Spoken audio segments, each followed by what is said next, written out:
आपके तर्जुमे को मान के चल रहा हूं, चलो यही मान लेते हैं कि मेरी मदद की गई टेरर के जरिए, ठीक है। वो ये नहीं कह रहे कि मैंने इस्लाम फैलाया टेरर के जरिए, मेरी मदद की गई किस चीज में, चूंकि रसूल अकरम सल्लल्लाहु अलैहि वसल्लम हेड ऑफ द स्टेट है, हेड ऑफ द स्टेट का काम जो है लॉ एंड ऑर्डर को मेंटेन करना भी है। अगर वो टेरर के जरिए लॉ एंड ऑर्डर मेंटेन कर रहा है तो इससे बेहतर तो कोई बात ही नहीं है। सारे स्टेट्स यही करते हैं। नहीं बिल्कुल सही है, लेकिन तो बस जब सही है तो बस आगे बढ़े, हो गई बात। नहीं, अरे नहीं, अब ये क्या बात हुई आपने, अभी तो आपने कहा सही है, तो कुछ सही बोल दिया ना। मैं बात को उसी को तो बात रख रहा हूँ ना। हाँ, जब आप 800 यहूदियों को कत्ल कर देंगे, काबल अशराफ को मार देंगे, जाहिर है कि टेररिस्ट को टेरर के जरिए खत्म किया जाएगा। आप भी टेररिज्म करेंगे तो आपको भी स्टेट जो है उठाकर इसी तरह करेगा। जिस तरीके से मान लें अजमल कसाब को हैंग किया गया, भाई एक कहा गया टेररिस्ट था अजमल कसाब को, उसको हैंग कर दिया, सारी मुल्क ने उसको कबूल कर लिया, कोई बात नहीं। तो आप भी अगर किसी इस्लामिक स्टेट के अंदर टेररिज्म फैलाएंगे आपको भी हैंग किया जाएगा। काब अशरफ ने टेररिज्म फैलाया, उसको निपटा दिया गया, क्या मसला है। हाँ, मैं यही तो कह रहा हूँ, अब्बू अफाक जिसकी उम्र 120 साल थी और जिसको रात के अंधेरे में मारा गया, तो उसने क्या टेररिस्ट हो सकता है भाई, टेररिस्ट का इलाज ही है खात्मा। 120 साल का आदमी भी टेररिस्ट हो सकता है। मुझे इब्ने इसाम अभी आप देखें, सुनिए, मैं एक मिसाल देता हूँ आपको, एक मिसाल देता हूँ, सुनो, एक मिसाल देता हूँ मैं आपको। अभी कुछ सालों पहले ओबामा के दौर में अमेरिका ने एक स्पेशल ऑपरेशन किया जिसमें बिन लादेन को मार दिया, ठीक है। क्यों? चूंकि भाई टेररिस्ट का इल्जाम बिन लादेन के ऊपर लगा था कि जी टावर गिरा दिए फलाटी का, ठीक है। उस कॉम्प्लेक्स में जिसमें बिन लादेन था उसके अंदर और भी उसकी फैमिली के लोग थे, उसमें बच्चे भी थे। ऑपरेशन हुआ, उसके अंदर बच्चे भी मरे। क्या किसी ने अमेरिका से पूछा कि भाई ऐसा क्यों किया, बच्चों को क्यों मार दिया, उनका क्या कसूर था? बच्चे भी मरे हैं उसके अंदर, औरतें भी मरी हैं बिन लादेन के साथ साथ। ये अलग बात है कि बिन लादेन की बॉडी आज तक कहीं मिली नहीं, तो पता नहीं कि वो था कि नहीं था और इंतकाल हुआ या नहीं हुआ, किसी को कुछ नहीं पता। लेकिन क्या कोई सवाल करने वाला है? वो कहता भाई हमने टेररिस्ट को मारा है, और कहा अपने सॉइल पे नहीं, दूसरे की सॉइल पर मारा है। पूरी दुनिया ने उसको एक्सेप्ट कर लिया, आपने भी एक्सेप्ट किया, ठीक है। तो टेररिस्ट को हर जमाने में, आप चाहे उसको टेररिस्ट माने ना माने वो एक अलग बात है, लेकिन अगर किसी को दुनिया ने टेररिस्ट मान लिया तो उसका इलाज फिर यही होता है। अगर एक रियासत किसी को टेररिस्ट मान लेती है, काब इब्न अशरफ को रियासत मदीना ने टेररिस्ट मान लिया था, तो उसका इलाज होगा। आप होंगे किसी इस्लामी रियासत में और आप टेररिज्म करेंगे, आपका भी इलाज होगा।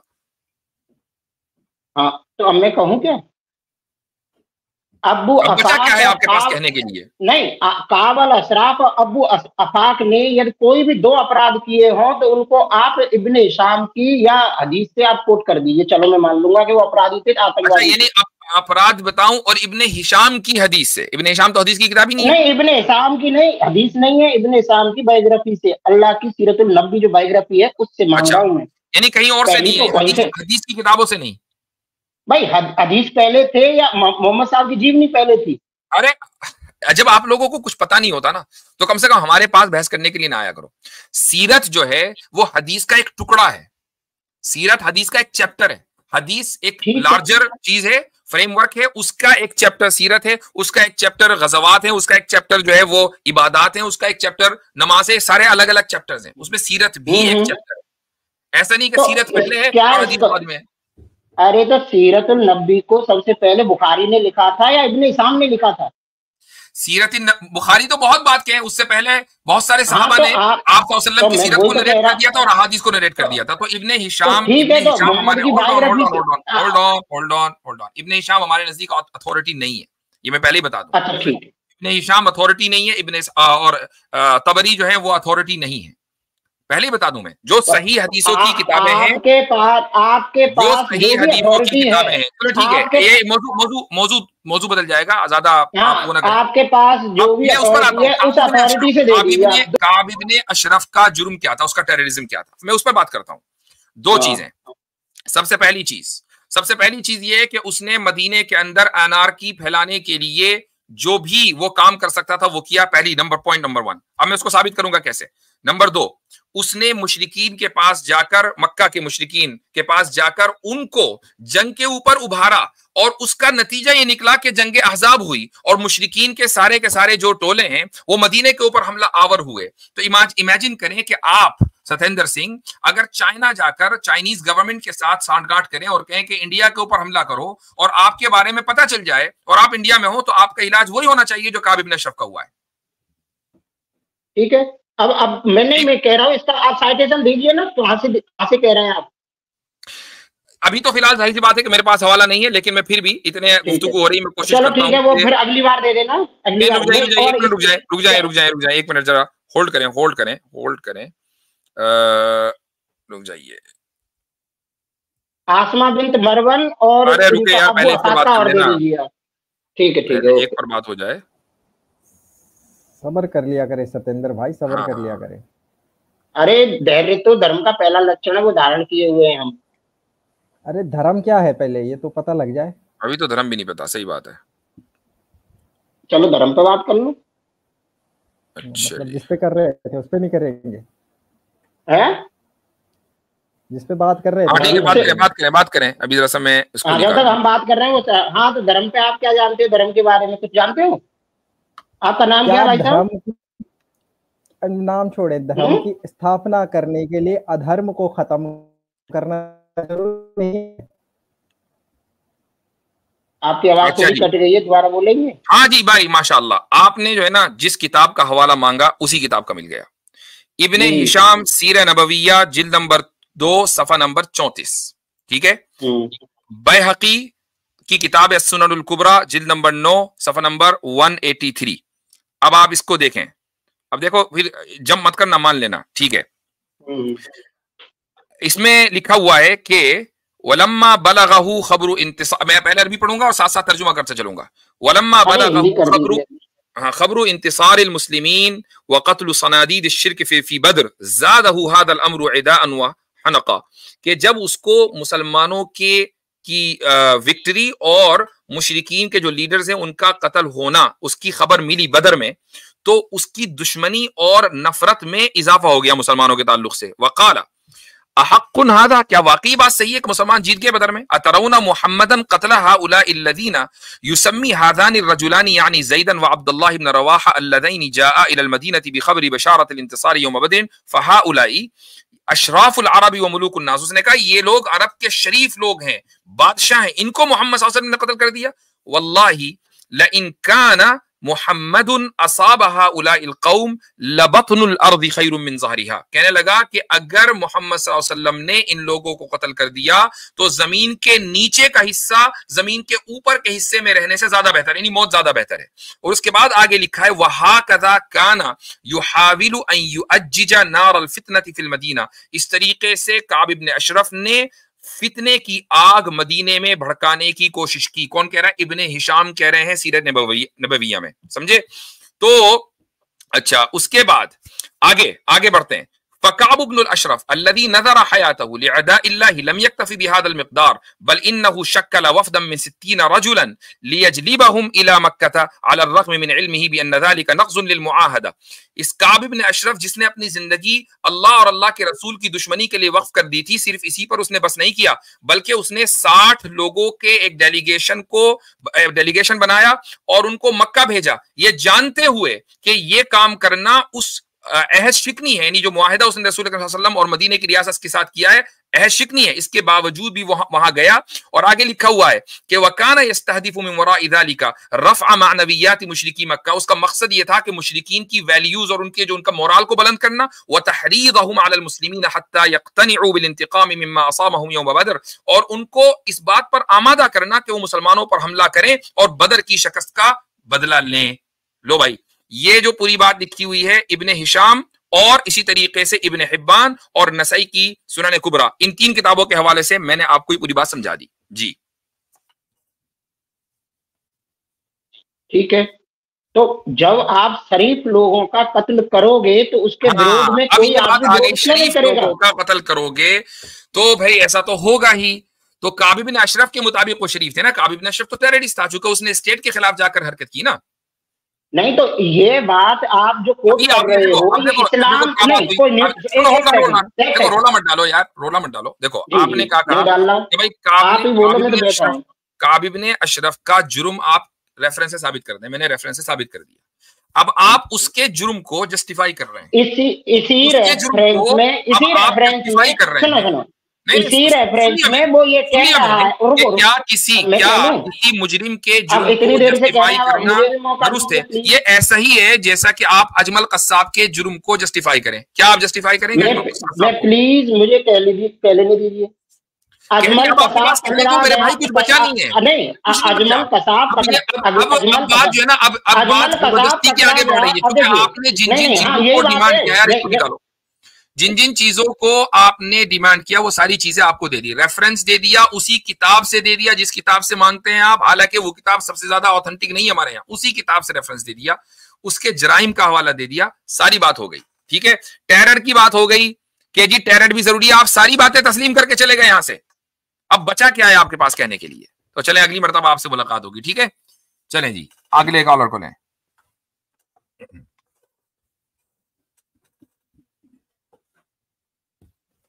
हाँ जी, कौन है? रवि वर्मा साहब। हाँ जी सर, कैसे हैं आप? बिल्कुल ठीक। सर मैं पहली बार आया हूँ यहाँ पे, मतलब वैसे, और मुझे अभी जो आप बात कर रहे थे उन्हीं के बारे में, मतलब मुझे कोई ज्यादा नॉलेज नहीं है इन चीजों की, तो प्लीज मतलब कुछ अच्छा से बोल जाओ तो। आप पहले वो हाथ हल्का रखे। अच्छा माइक पे। सर वो आप अभी जो बुद्धिस्ट से बात कर रहे थे, कोई था वो, आप कुछ, मतलब मैं तो भूल भी गया हूँ पूरी बात, कुछ आप इम्परफेक्ट और वो कुछ बोल रहे थे कि परफेक्ट इम्परफेक्ट पर कुछ डिबेट कर रहे थे आप लोग जी, कि पहले हमला नहीं करते, ऐसा कुछ आप बोल रहे थे कि, और वो लोग मतलब कुछ जजिया एक्सेप्ट कर लें या फिर वो सही से रहें तो हम उन्हें कुछ नहीं कहते, ऐसा तो क्या मैं सही हूँ सर? जी जी, बोलें बोलें, अपनी बात रख लें जी। सर क्या मैं सर मतलब उस टाइम आप मतलब यही बोले थे, कुछ और बोले थे सर? मैं ये पूछ रहा था। बात कर रहा था, बिल्कुल ऐसी बात कर रहा था। ठीक ठीक सर, मतलब सर जैसे मान लो मुस्लिम शासक ने, मतलब मुस्लिम राजा ने यहीं पर हमला किया, तो वहाँ के लोग अगर पोलाइटली अगर वो लोग एक्सेप्ट करते हैं उसके अंदर रहना, तो वो उसे कुछ नहीं करता। नहीं, मैं किसी भी मुस्लिम राजा की बात नहीं कर रहा था, मैं बात कर रहा था मोहम्मद सल्लल्लाहु अलैहि वसल्लम की। किसी भी मुस्लिम राजा, ओके सर, हमारे लिए जो है वो रोल मॉडल नहीं है। ठीक सर, थैंक यू सर। आप एक सर, मैंने सर यूट्यूब पर सुना है, एक साहब है इसरार, डॉक्टर इसरार जी सर, उनके बारे में सर आपके क्या ख्याल है? कुछ चीजों के अंदर इख्तिलाफ है, लेकिन बहुत अच्छे आदमी थे, बहुत जबरदस्त आलिम थे। ठीक, थैंक यू सर। सर मैंने उनका सर एक वीडियो में देखा कि वो बोलते हैं कि मोहम्मद साहब ने कहा कि उन्होंने कहा कि इस्लाम में वो क्या बोलते हैं, सरेंडर नाम की कोई चीज है ही नहीं।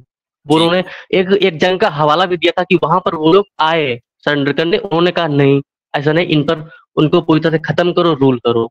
तो सर क्या वो सही थे और आप यहाँ पे कह रहे थे कि वो नहीं, मेरे ख्याल से आप समझे नहीं है। उन्होंने क्या कहा कि इस्लाम में सरेंडर करने का कोई कॉन्सेप्ट नहीं है। किसके सरेंडर करने का? अपने के, उनके, जिनसे, उनके सामने वालों के?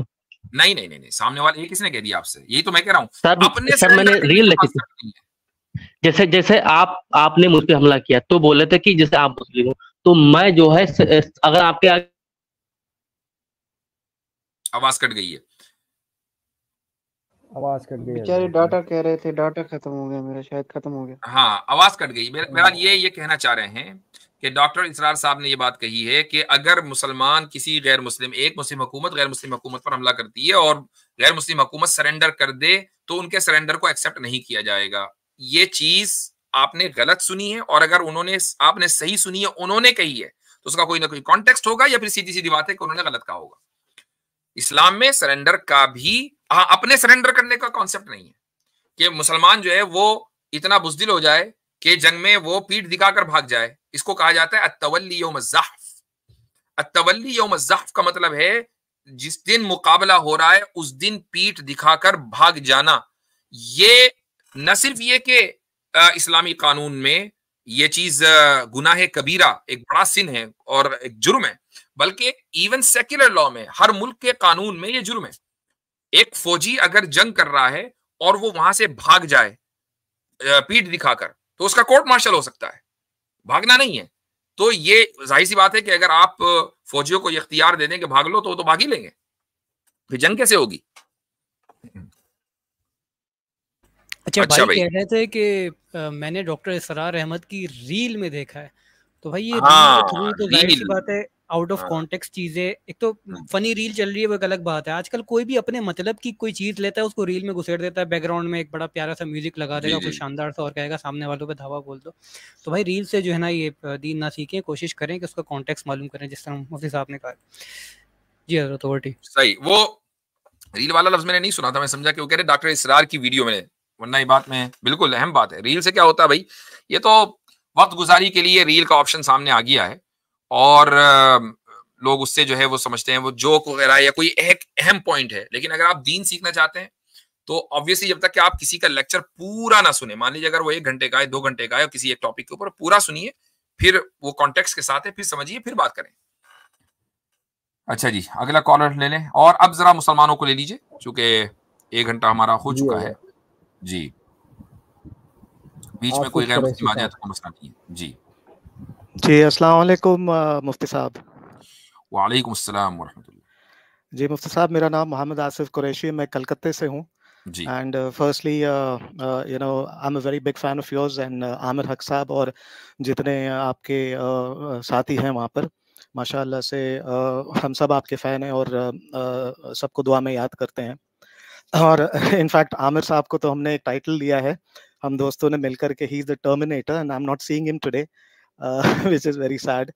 तो वो टर्मिनेटर हैं उन लोगों के लिए जो लोग कुछ ज़्यादा ही समझते हैं, एंड देन आपके पास वो हथियार है कि कहते हैं कि भाई अब ठीक है, अब आमिर साहब के हवाले में आपको छोड़ देता हूँ। तो फन्स अपार्ट, मुफ्ती साहब आपने लाइव के स्ट्रीम की शुरुआत में ये वाजे कर दिया था कि फ़िरकाबंदी पर कोई गुफ्तगू नहीं होगी, लेकिन मेरा सवाल जो है वो एक ब्रॉडर कैटेगरी को डिफाइन करता है। मैं अपना तारुफ पहले पूरी तरह से कर दूं। मेरी पैदाइश जो है वो बॉम्बे की है, मुंबई की है, जो अब मुंबई कहा जाता है, और मोहम्मद अली रोड और भिंडी बाजार जो इलाका है, जो डोंगरी मुंबई 9 एंड मुंबई 10 भी कहलाता है, मैं वहाँ पला बड़ा हूँ। तो मुफ्ती साहब, ब्रॉडर कैटेगरी को जो मैं डिफाइन करना चाहता हूँ कि हम बेशक ये जानते हैं। आसिफ भैयान, ये जो है ना वो मेंटल जो मुल्हिद था वो ब्लास्फेमी कर रहा है कमेंट में, जरा उसको आउट करें, बैन कर दीजिए उसको जी। तो हाइड कर दिया था, दूसरी आईडी आई होगी शायद। हाँ, उसको भी करें हाइड जी। गो अहेड जी मुफ्ती साहब, तो ब्रॉडर कैटेगरी को जो मेरा सवाल डिफाइन करता है वो बशर्ते मतलब जो नीचे लेवल के जो फिरके हैं उन पे मैं कोई गुफ्तगू नहीं करना चाहूँगा, लेकिन चूंकि अभी हमने हाल ही में मतलब मुहर्रम देखा है और हर साल माशाल्लाह से देखते हैं, तो नहीं मेरे ख्याल से देखें वो ये चाहे वो ब्रॉडर हो कि वो स्पेसिफिक हो, छोटा हो, फिरकों का सवाल आप यहाँ करें ही ना, कोई फायदा नहीं। जी जी जी जी जी जी हाँ, no I understand and I respect that Mohan sahab, लेकिन हम सिर्फ ये कहना चाह रहे हैं कि यानी जिस तरीके से, क्योंकि जिस इलाके से मैं ताल्लुक रखता हूँ, खैर कलकत्ते भी मैंने देखा है कि जिस तरीके से यानी जो शिया जाकरीन हैं, जो इन 10 दिनों में जितनी आप ये कह लीजिए कि हमसे दूरी रखते हैं, या एक किस्म की दूरी हो जाती है कि लोग यानी पहचान तक भूल जाते हैं। ये मैंने विटनेस एज अ चाइल्ड भी किया है, और उसमें कोई शक नहीं है। जैसे मैं ये कह सकता हूँ कि मैं एक सुन्नी घराने में पैदा हुआ हूँ, तो जिन मस्जिदों में मैंने नमाज पढ़ी है, जिन आलिम से मैंने एजुकेशन ली है इस्लामिक, मैंने आज तक कभी ये नहीं सुना कि भाई हमें कहा गया है कि भाई यानी किसी से नफरत करना है या किसी से क्या करना है। लेकिन ये 10 दिनों में क्या हो जाता है कि यानी एक किस्म का नजरिया ही चेंज हो जाता है। और मेरे बच्चे माशाल्लाह से, I am at the age of 48, तो मेरे बच्चे भी, मेरी बेटी she goes to university and she has immense knowledge and she has got lot of interest in Islamic studies also. तो वो भी ये सवाल करती है कि ये जो पैराडाइम है, ये जो हम सारी पैराडाइमों की बात करते हैं कि जूज एंड मुसलमानों का पैराडाइम है, हिंदू मुसलमानों का पैराडाइम है, क्रिश्चियंस एंड मुस्लिम्स का पैराडाइम है, लेकिन ये जो शिया सुन्नी का जो पैराडाइम है, इस पे मैंने कोई ज्यादा ये नहीं देखा है। जबकि आप एक वर्ल्ड व्यू ले तो I think the biggest threat that has happened, you take an example of the Middle East. I have served, देखिए बात लंबी हो जाएगी, मुख्तसरी करता हूँ मैं। इस मौजू पर कोई कमेंट नहीं करूंगा, ये आपका पर्सनल एक्सपीरियंस है, किसी दूसरे का एक्सपीरियंस अलग हो सकता है। हाँ, आपने एक लफ्ज बोला है जाकिर, तो ये जो कुछ जाकिरीन होते हैं जिनकी वीडियोस कभी कभी मैंने देखी हैं, तो वाकई डिस्गस्टिंग इन द सेंस के वो न सिर्फ ये कि मोहम्मद सल्लल्लाहु अलैहि वसल्लम की तौहीन और ब्लास्फेमी करते हैं, वो अल्लाह ताला की तौहीन करते हैं। सैयदना अली इब्न अबी तालिब रज़ी अल्लाहु अन्हु को इस दर्जे पर ले जाना कि उनकी फजीलत रसूल अकरम सल्लल्लाहु अलैहि वसल्लम से हो ऊपर, और या उनका मकाम अल्लाह ताला से ऊपर हो, तो ये कुफ्र और शिर्क है। ऐसे तमाम जाकिरीन मुशरिक हैं। ठीक है, चलें, जज़ाकुमुल्लाह खैरन। अस्सलाम वालेकुम व रहमतुल्लाह। जी भाई, आगे चलते हैं, अगले किसी कॉलर को लीजिए। आतिफ भाई चले गए शायद। आप अच्छा, अभी मैं किससे बात कर रहा था? आसिफ कुरैशी साहब से। जी जी जी जी, तो ठीक है, आप बैक स्टेज छोड़ दीजिए भाई। हुसैन अहमद।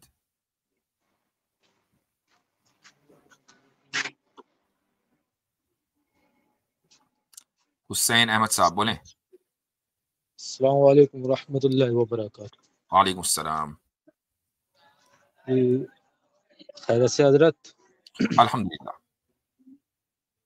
हजरत मेरा एक दो आर्गुमेंट है और एक दो सवाल है। आर्गुमेंट किस बात? अगर आप क्या हैं, आप मुसलमान नहीं हैं? जी, आप मुसलमान नहीं हैं? माशाअल्लाह मैं मुसलमान हूँ। मुसलमान है, ठीक है। तो आप आर्ग्यूमेंट न कहें ना कि आप आर्ग्यूमेंट करने के लिए आए। जी, आर्ग्यूमेंट हमारे पास गैर मुस्लिम करने के लिए आते हैं, इसलिए मैंने कहा। जी सॉरी मेरा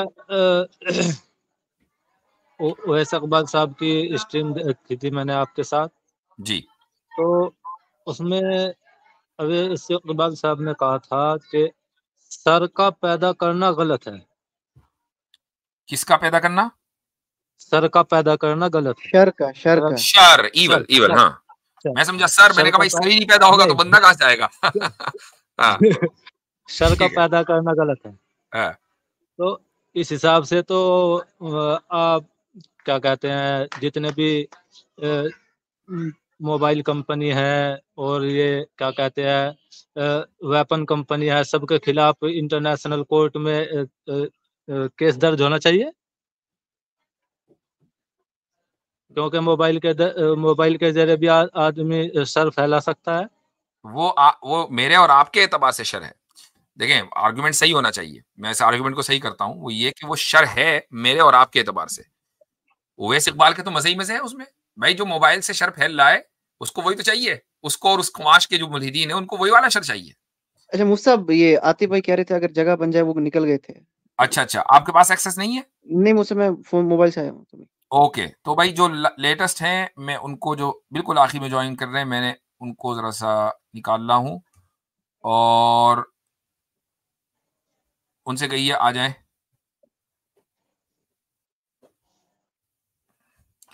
उनको बुलाएं भाई, वरना इसी चक्कर बोल दिया मैंने।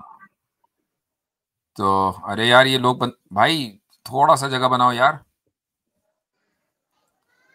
थोड़ी सी जगह बनाओ कि हमारे एडमिन तो आ जाए अंदर। अरे यार अभी एक बिलाल मलिक, आतिफ साहब, अच्छा आतिफ रैयान आ गए, शायद आ गए। डिवाइस नॉट कनेक्टेड भाई। आतिफ साहब डिवाइस नॉट कनेक्टेड। वो खुद को ले लेंगे शायद फिर, क्योंकि उनके ठीक है फिर चलें। जी भाई, तो हुसैन साहब मैं ये कह रहा हूँ कि उनके एतबार से वो शर नहीं है, वो हमारे एतबार से शर है। चले खैर, आप अपनी बात आप उससे छोड़िए, ओवैस इकबाल को क्या कहना है क्या नहीं उसे छोड़िए, आप अपना सवाल रखें। मेरा सवाल यह है कि जो कोई भी उसमें या सुपर नेचुरल हो या कोई भी सुपर बीइंग हो या कोई भी इंसान हो, अगर कोई चीज हमसे या किसी और से भी मशवरा ले रहा है, क्या उसकी वो कमजोरी है? अगर सुपर नेचुरल हमसे मशवरा ले रहा है तो क्या ये उसकी कमजोरी है? सुपर नेचुरल मशवरा अगर लेगा, अगर कभी ये साबित हो जाए, तो वो इसलिए नहीं कि उसके पास किसी चीज की कमी है, इल्म की कमी है। सुपर नेचुरल की बात हो रही है, सुप्रीम बीइंग की बात हो रही है, बल्कि वो आपके इम्तिहान के लिए कि आप सही मशवरा देते हैं कि नहीं, मशवरा ले सकता है। एक मैंने उसूली बात कर दी है, बाकी आप अपनी बात रखें। और एक और बात मैंने पूछनी थी, ऐसी कोई हदीस है या कि किसी किताब में है कि किसी सहाबी के यहाँ बहुत मतलब गुर्बत थी और खाने पीने के लिए तंगी थी, तो मस्जिद गए और 2 रकात नमाज पढ़ी और फिर घर आए कि बोला कुछ है, तो बीवी ने मना कर दिया कि नहीं। फिर दोबारा गए मस्जिद, 2 रकात नमाज पढ़ी, फिर आए कि घर में कुछ आया। इस तरह के वाकयात जो हैं वो उसका हम इनकार नहीं करते हैं। मुमकिन ऐसा हो कि कोई करामत हो किसी सहाबी की और आपने किसी किताब में वो पढ़ी हो, तो यानी मैं ये नहीं कह रहा कि यही वाकया बिल्कुल ठीक है या ये वाकया गलत है, मैं उसका इनकार कर रहा हूँ ना मैं उसका इकरार, चूंकि मेरे इल्म में ये वाकया नहीं है, लेकिन अगर हो भी तो पॉसिबल है। किसी खाने में बरकत का हो जाना, या करामत के तौर पर किसी को ऐसी चीज मिल जाना कि जिसके मिलने की तवक्को नहीं थी, ये बिल्कुल दुरुस्त है। इसमें क्या मसला है?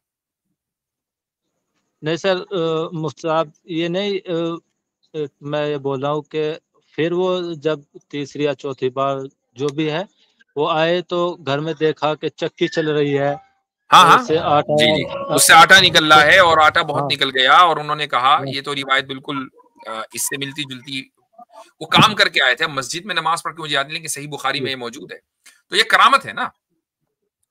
तो उन्होंने चक्की खोल के देखी, जितना था आटा उतना ही निकला, खत्म हो गया। आप सल्लल्लाहु अलैहि वसल्लम ने कहा कि भाई अगर तुम चक्की न उठाते तो आटा निकलता ही रहता। तो ये करामत है। करामत का होना इसमें कोई दो राय नहीं है, यानी इसके होने न होने में किसी को शक करने की कोई गुंजाइश होनी नहीं चाहिए। जी, बस मैं यही मालूम करना चाह रहा था कि सही है या ये नहीं। करामत तो आप खुद इसका अंदाजा लगा लें। मान लीजिए कि आपने खाना सर्व किया, आपके पास कुछ दोस्त आए, आप भी दीनदार हैं, आपके दोस्त भी दीनदार हैं, खाना आपने रखा थोड़ा कम है, बज़ाहिर आपको कम लग रहा है, सबने बिस्मिल्लाह पढ़कर खाया, आप खाने में बरकत होगी, हर एक का पेट भर जाएगा, चाहे जो तजुर्बा कर ले, ठीक है। और अगर मान लीजिए खाना उतना ही है और आपके 4-5 दोस्त आए, सबके सामने आपने खाना रखा मुश्तरका एक बड़े तबक में, बड़ी प्लेट में, और उसमें मान लीजिए आधों ने बिस्मिल्लाह की, आधों ने नहीं की, तो उस खाने की जो बरकत है वो कम हो जाएगी या खत्म हो जाएगी, या किसी ने बिस्मिल्लाह नहीं की। तो ये तजुर्बा तो हर इंसान खुद कर सकता है। और लास्ट मेरा तो ये है कि मेरे ख्याल से हो गए हैं, कई सारे हो गए कॉल सवाल, ठीक है, और भी कॉलर्स हैं, चलें जी आगे करें, आगे ले लें रियल मुस्लिम जी। अस्सलाम वालेकुम मुफ्ती साहब। वालेकुम सलाम व रहमतुल्लाह जी। मुफ्ती साहब मेरा सवाल ये था कि मुफ्ती साहब मैं मतलब तकरीबन 6 महीने पहले ड्रग एडिक्ट हो गया था। ओके जी। मतलब मैं लंदन में था बिजनेस से रिलेटेड, तो वहाँ मतलब शराब पीना, थोड़ा सा ड्रग लेना, तो मतलब दिमागी तवाज़ुन पूरा खत्म होते आ गया था। लेकिन अब मैं इंडिया वापस आ चुका हूँ, तो मैंने डॉक्टर से कंसल्ट करके डॉक्टर ने मुझे मेडिसिन वगैरह दी और मैं धीरे-धीरे ठीक हो गया हूँ। मुफ्ती साहब जैसे कि अब मैंने डबल दीन की तरफ आया हूँ, तो मैं मतलब इसे कैसा बरकरार रखूँ, मतलब इस दीन के मसले को? देखें, अगर आप माशाल्लाह ठीक हो गए हैं और एक चीज़ आपसे सरज़द हुई और आप उससे निकल आए, तो ये बहुत बड़ी बात है और इसको मेंटेन करना बहुत ज़रूरी है। और ये मेंटेन सिर्फ एक तरीके से हो सकता है कि जिस माहौल ने आपको ड्रग एडिक्ट बनाया था, उस माहौल के करीब भी आप ना जाएं। मैं नहीं कह रहा हूँ लंदन ना जाएं, मैं माहौल की बात कर रहा हूँ। वो माहौल आपके अपने कस्बे, शहर और मुल्क में कहीं भी हो सकता है, ठीक है। और वो ये कि इस तरह के जो दोस्त हैं, जो इस तरह की सोसाइटी है, उससे दूर रहें और नेक लोगों की सोहबत में बैठें। तो कुरान करीम में जो ये आयत है कि या अय्युहल्लज़ीना आमनुत्तकुल्लाह व कूनू मअस-सादिकीन, के अल्लाह से डरो, और उस डर का जो तरीका है कि कैसे अल्लाह का डर, भाई जाहिर सी बात है कि आदमी अगर ड्रग्स ले रहा है तो उसके दिल से खौफ खुदा खत्म हो गया कि वो ड्रग एडिक्ट बन गया। तो उसका तरीका अल्लाह ने उसी आयत में बयान कर दिया कि अपनी जो कंपनी है, सोहबत है, उसको दुरुस्त करो। कूनू मअस-सादिकीन, सच्चे लोगों के साथ, अच्छे लोगों के साथ उठो बैठो, तो खुद ही ये सारी चीजें जो हैं खत्म हो जाएंगी। तो जाहिर है कि ये डायरेक्ट एडिक्शन कोई ऐसी मामूली चीज नहीं है, उसका एक इलाज होता है, वो इलाज आपने करा लिया है, अब आपको डर है कि वापस ना जाएं। इसको मेंटेन करने के लिए अच्छी सोहबत और अच्छी कंपनी ये जरूरी है।